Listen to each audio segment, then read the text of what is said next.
हाँ राहुल, ये जो इक्वेशन मान लो हम लोग देखा, यहाँ पे जो लिखा है ना V naught h upon e nu minus phi naught upon e, इस वाला इक्वेशंस का क्या सिग्निफिकेंस है? What is the basic significance?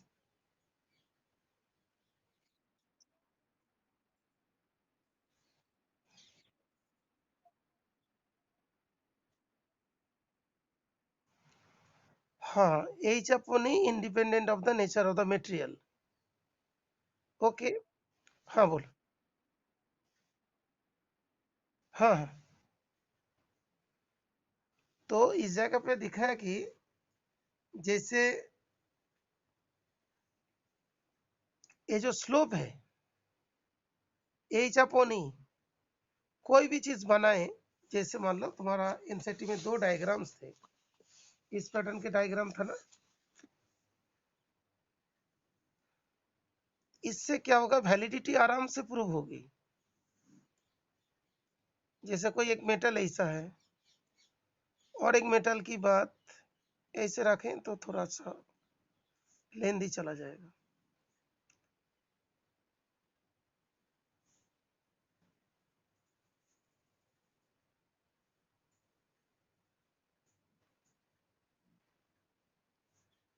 है ना, जैसे मेटल ए था, मेटल बी था।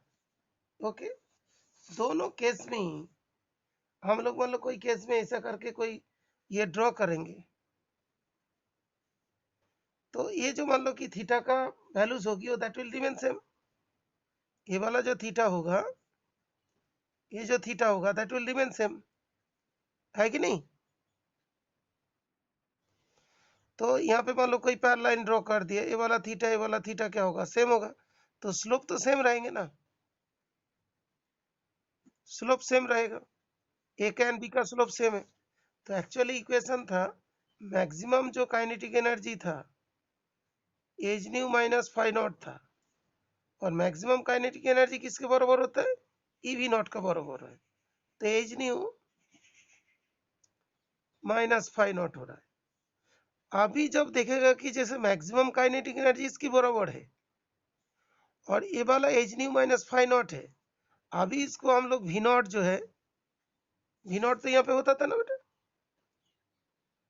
स्टॉपिंग पोटेंशियल वाली बात, upon H upon E new minus phi not, ये तो कांस्टेंट वैल्यूज है। तो जो मान लो ग्राफ हम लोग बनाएंगे यहाँ पे, दैट इज द फ्रीक्वेंसी की, और यहाँ पे न्यू नॉट की मान लो ग्राफ बनाते हैं, तो कोई भी मेटल ले लो, कोई भी मेटल ले लो, उसके एक चीज जरूर कांस्टेंट आएगा, कौन सा, स्लोप आना चाहिए। मान लो नहीं आ रहा है तो ये वाला जो इसका जो तुम्हारा वैलिडिटी नहीं हो पाएगा, है ना, इस इक्वेशन का।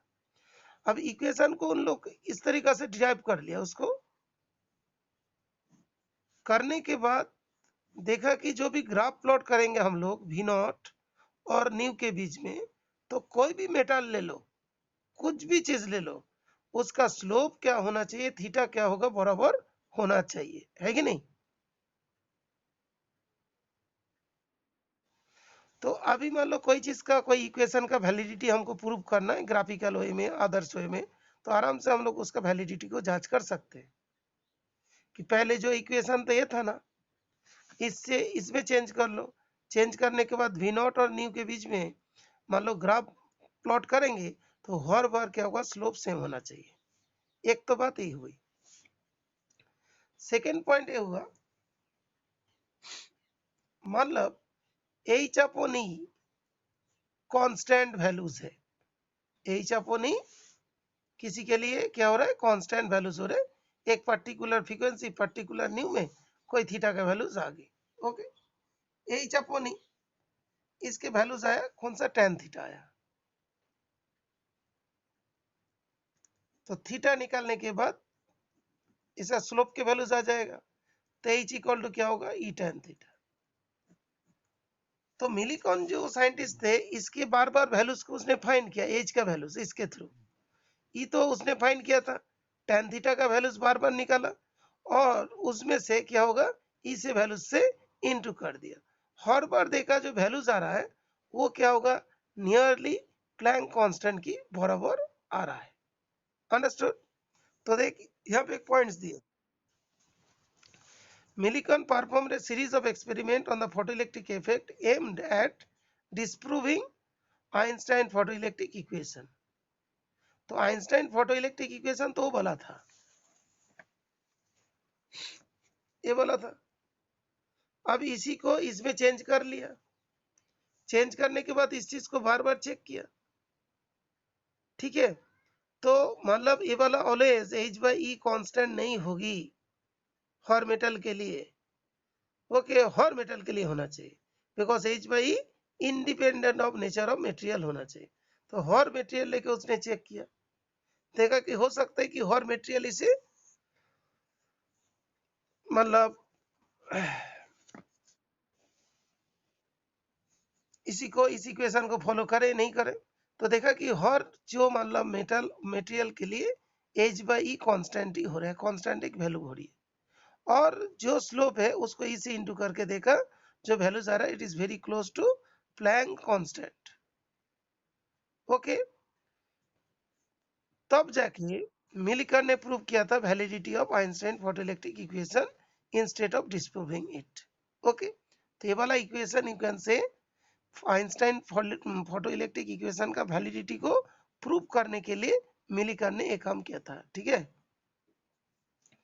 नेक्स्ट पॉइंट होते हैं the successful explanation of photoelectric effect using hypothesis of the light quanta and the experimental determination of values of h and phi naught in agreement with the values obtained from the other experiment led to the acceptance of Einstein picture of photoelectric effect.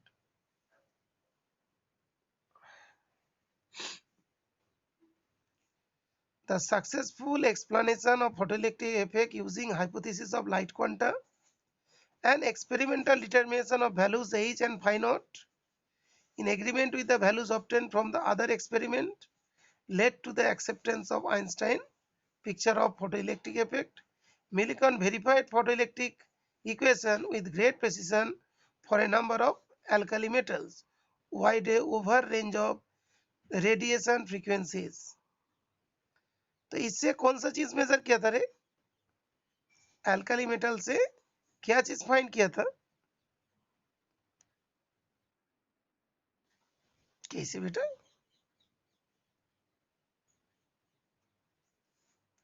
यहाँ पे as भी लिखा, phi not भी लिखा। As के बारे में तो यहाँ पे पता चल गया, ठीक है बेटा। और फाइ नॉट के रेस्पेक्ट में क्या होगा? कोई मेटल में इंसिडेंस कराएंगे, है कि नहीं? तो अभी हम लोग देखेंगे यहाँ पे कौन सा फाइ नॉट अपोनी है। ये वाला वैल्यूज जो है फाइ नॉट अपोनी। फाइ नॉट अपोनी क्या चीज होती है?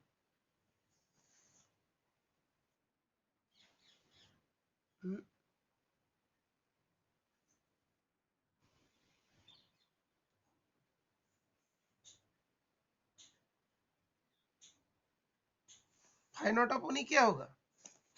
नहीं बोल पा रहे बेटा, कोई बात नहीं। ये जो होता है ना स्लोप होता है ना, y equals to mx plus c होती है। तो ये तो क्या इंटरसेप्ट होगा ना, तो कोई अल्काली मेटल लेगा तो ये वाला क्या होगा? माइनस फाइ नॉट अपॉन ई हो जाएगा। ये वाला है ना, ये वाला इंटरसेप्ट होगा। बात बात क्लियर नहीं क्लियर? तो ये फाइ नॉट अपॉन ई, ये वाला भी कोई दूसरा मेटल के लिए फाइ नॉट अपॉन ई हुआ। तो उस केस में दिखा गया कि हर मेटल के लिए फाइ नॉट का वैल्यू अलग अलग है, और एक ही एक्सपेरिमेंट को एक ही मेटल लेके बार बार करे तो फाइ नॉट का वैल्यू सेम आ रहा है, बिकॉज इसमें तुम्हारा phi naught upon e equals to एक वाई एक्सिस का डिस्टेंस ही तो आ रही है, माइनस वाई, है ना। ये जो वाई एक्सिस का एक लाइन आ रही है इतना, तो ये जो पॉइंट्स है इसी के वैल्यूज से मान लो इनटू कर दे, वो एक दैट इज वी नॉट के एक पार्ट है, अंडरस्टूड। पोटेंशियल जीरो हुआ और इतना पोटेंशियल हुआ, है ना। तो इसके बीच में जो डिस्टेंस होगा उसको ई से इंटू कर दे तो क्या आ जाएंगे, फाइव नॉट आ जाएगा। तो इस जगह से फाइव नॉट हुआ, उधर से एच हुआ। स्लोप को ई से इंटू कर दिया तो एच आ गया। बार बार बार बार करते रहे। और फाइव नॉट के वैल्यू, ये जो मान लो कि स्टॉपिंग पोटेंशियल का इतनी जो वैल्यूज है पोटेंशियल की, इस वैल्यूज के साथ ही को यूनिट कर दिया, फाइव नॉट के वैल्यूज आया। फिर मेटल को लिया, एक मेटल उसका फिर देखा, तो सभी अल्काली मेटल्स का देखा अलग अलग फाइव नॉट है। और मतलब एक ही मेटल लेके बार बार बार बार मान लो इस एक्सपेरिमेंट को करेंगे तो कितनी भी इंटेंसिटी का लाइट ले लो, कितनी भी फ्रीक्वेंसी का लाइट ले लो, उससे कोई फर्क नहीं पड़ रहा है, फाइव नॉट ऑलवेज सेम ही है। ठीक है, अंडरस्टूड। तो ये जो है दैट मीन्स फ्रीक्वेंसी की जो बात है यहाँ तक तो ऐसे ही चलता है, उसके बाद शुरू हो जाए, हो सकता है कोई फ्रीक्वेंसी के लिए ऐसा हो जाए,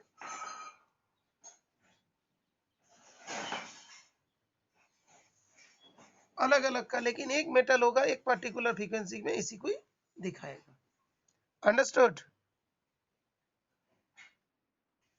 तो ये वाला बहुत इंपॉर्टेंट है जो शायद तुमने ध्यान नहीं रखे होंगे।